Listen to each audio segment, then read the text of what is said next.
Eita, galera, graça e paz, bom dia. Quarta-feira, 14 de fevereiro de 2024, né? Esse é o nosso calendário.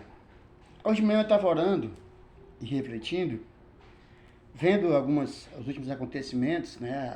As notícias falando sobre arrebatamento, sobre apocalipse, né? Como alguns citam. E eu lembrei de que Deus também tem um calendário, não igual ao nosso, né? Nós temos um calendário anual, que marca dia, meses, anos, né? Mas Deus tem um calendário dele. E o calendário de Deus, ele é infalível. Ele não falha. Para a gente entender do que eu estou falando, a gente vai precisar falar sobre um tema chamado As Sete Dispensações. Ou seja, dispensação é um período de tempo que Deus trata com o ser humano de várias formas, né? Então, quando Deus, por exemplo, criou Adão e Eva, é chamada a dispensação da inocência. Eles não tinham entendimento do certo e do errado, porque eles eram inocentes, né? Nós também não sabemos quanto tempo durou essa dispensação da inocência. Quando eles fizeram o que não deveriam ter feito, pecaram, eles duvidaram da palavra de Deus e creram na palavra de Satanás, né? Eles comeram do fruto. Aí, então, naquele exato momento, terminou a dispensação da inocência. Porque eles perceberam que estava nu, foi se vestir. Quando Deus o procurou, disse, eu estava nu e me escondi. Então, eles passaram a ter consciência. A dispensação da consciência. Não é isso? E também não sabemos quanto tempo, só sabemos que Adão viveu mais de 900 anos, né? Então, depois dele, a humanidade chegou num ponto que não tinha mais como Deus suportar o pecado, a maldade, e Deus então fez um pacto com Noé, que destruiu a terra através do dilúvio. Na verdade, a arca de Noé, ela é uma figura do arrebatamento da igreja. Se você analisar, você vai perceber isso, né? Alguns entraram, pouquíssimos, a maioria pereceu. Bom, depois, Deus chamou Abraão e pediu que ele fosse para uma terra, um lugar desconhecido. E Deus prometeu para ele uma terra que manava leite e mel. A dispensação da promessa, né? E Abraão foi. Depois, então, Deus chamou Moisés, essa dispensação terminou com o povo como escravo do Egito, né? Mais de 400 anos. E dali Deus estabeleceu a dispensação da lei, né? Com Moisés, a lei. Deus deu ali os mandamentos, deu toda a lei, tudo para que o povo de Israel observasse aquelas leis ali. E mais uma vez o homem falhou. João disse que a lei veio por intermédio de Moisés, mas a graça veio por meio de Cristo.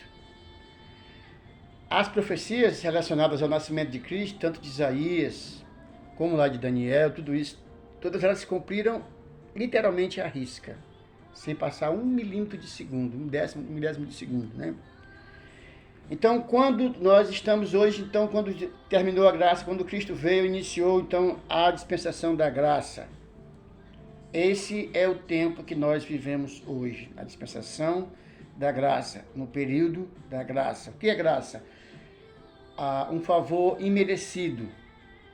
Lá em Efésios 2 diz que, porque pela graça sois salvos mediante a fé, e isto, a salvação não vem de vós, e nem de obras, é um dom de Deus, né? E nem de obras para que ninguém se glorie. Só que essa dispensação, ela está, segundo as profecias, ela está se cumprindo, já está fechando. A qualquer momento, a porta da graça vai fechar. E quando é que ela fecha? Exatamente quando Cristo vier arrebatar a sua igreja. Agora, existe uma grande confusão entre o mundo evangélico e o mundo cristão a respeito da vinda de Cristo. Alguns só conseguem ver Cristo voltando visível, como está lá em Mateus 24, versículo 29, por exemplo, né? Todo olho verá, toda a terra está entendendo. Mas Jesus disse que, a palavra de Deus diz que antes dele vir visível, ele vem só até as nuvens. Ele vem só até as nuvens. Fazer o quê? Ele vai arrebatar a sua igreja. Ele vai arrebatar o seu povo. Aí você pode dizer, mas pastor, qual é a igreja? É a católica? É a batista? É a presbiteriana? É a igreja que iniciou no dia de Pentecostes. Até o dia que ele voltar. Cada homem, cada ser humano, homem, mulher, criança, jovem, que ouviu o evangelho e que acreditou no evangelho, nessa palavra aqui, que nos diz que nós somos pecadores porque herdamos de Adão, que nós não podemos nos salvar por conta própria, que Deus nos amou de tal maneira que deu o Filho dele unigênito para vir morrer no nosso lugar, para nos salvar. Então, cada pessoa que reconheceu o seu estado, eu sou um pecador, mas Deus me ama, Cristo morreu por mim, eu recebo como meu Senhor e Salvador, eu confesso no meu coração e vou segui-lo. Então, esse faz parte da igreja de Cristo. Não tem placa, é a igreja universal, não da de Macedo, né? A igreja do dia de Pentecostes até o dia que ele voltar. Então, essa igreja vai ser arrebatada. Por que vai ser arrebatada? Por que o mundo não vai terminar no arrebatamento? Porque existe também, do outro lado, a igreja professa. Existe, por outro lado, a misericórdia de Deus, querendo que não só poucos se salvem, mas que muitos. Então, a palavra de Deus nos fala aqui em 1 Coríntios capítulo 15, 51, diz assim, olha: eis que eu lhes digo um mistério, nem todos dormiremos. Me perdi, com licença, desculpem. Eis que lhes digo um mistério, nem todos dormiremos, mas todos seremos transformados no momento, no abrir e fechar de olhos, ao som da última trombeta.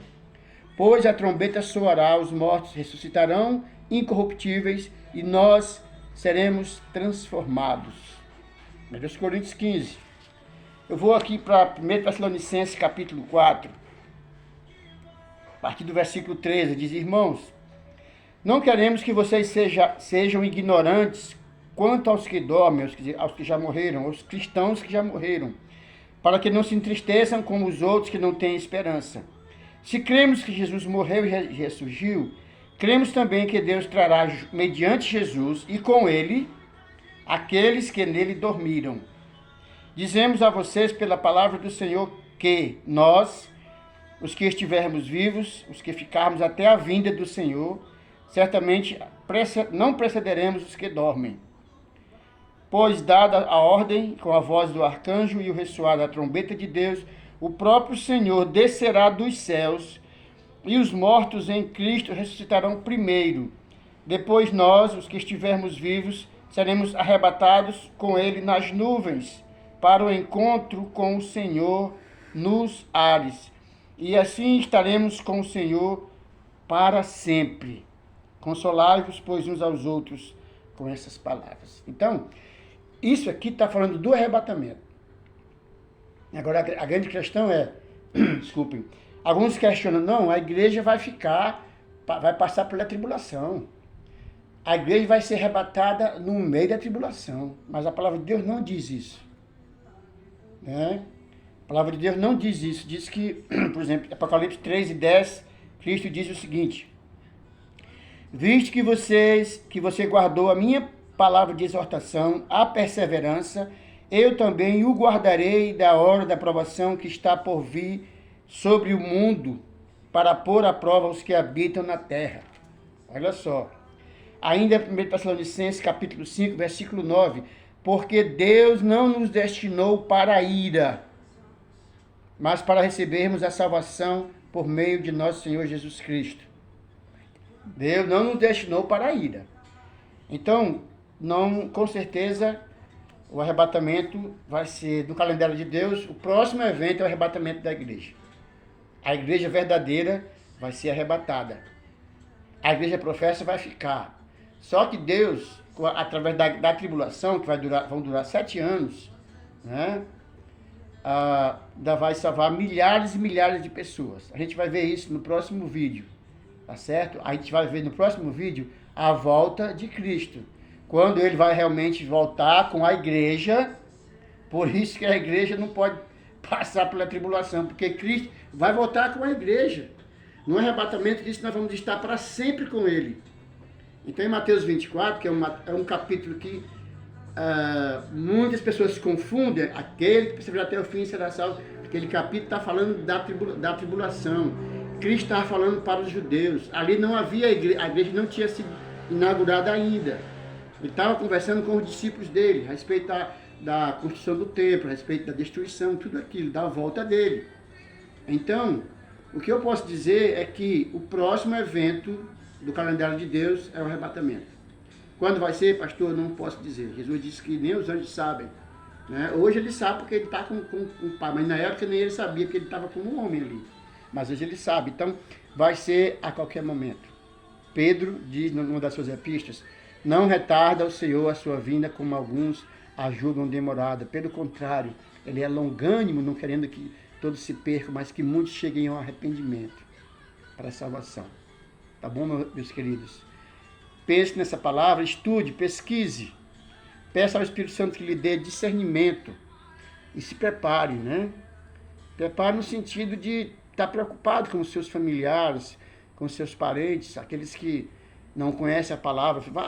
Eu sempre costumo evangelizar as pessoas. E eu sempre costumo pregar sobre isso também, falar para quem eu evangelizo, aqueles que não se convertem, eu também preciso falar sobre eles, sobre esses acontecimentos. O arrebatamento da igreja, em seguida vem a tribulação. O que vai acontecer na tribulação?